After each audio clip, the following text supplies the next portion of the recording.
Rounding out the wealth of gameplay options of Black Ops 2 is the tongue-in-cheek zombies mode. You can still do the typical survival mode, but that feels a bit hollow and superfluous now that they've included transit. It's not so much a campaign with a real story as the pre-release rhetoric led me to believe, but an adventure mode. Mechanically, it's the same as survival, where you hold out against waves of increasingly difficult zombies for as long as possible. But the difference is that you have a decent-sized world to roam around in, with multiple areas you can go between via a defensible bus.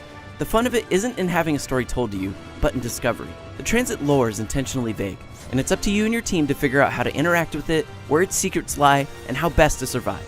Even though each playthrough ends in death, it's still rewarding when you've learned something new that you can integrate into your ever-growing transit routine. Co-op also presents a fun change from the hyper-competitiveness of the multiplayer.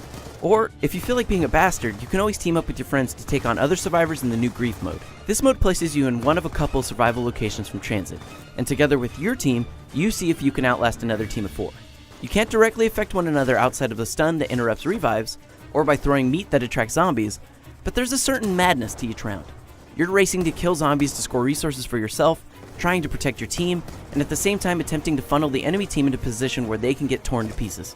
It's a balancing act that provides a nice twist to the standard zombies formula. If that's not enough, they've also included custom game options for zombies, allowing you to do things like set it to be headshots only, or pick your starting round. What these options really do though, is they let you and your friends create an experience that's more closely tailored to your zombie fantasy. Alright, let's go, bitch.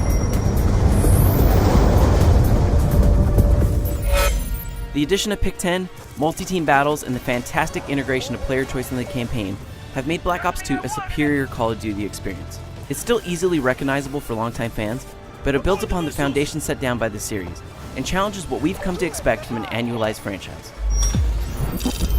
There's just so much game here to mess around with and enjoy, and if you've ever been a fan that got burnt out on the franchise, or are finally looking to jump in for the first time, there's no finer point than Black Ops 2. For more on Call of Duty, Black Ops 2,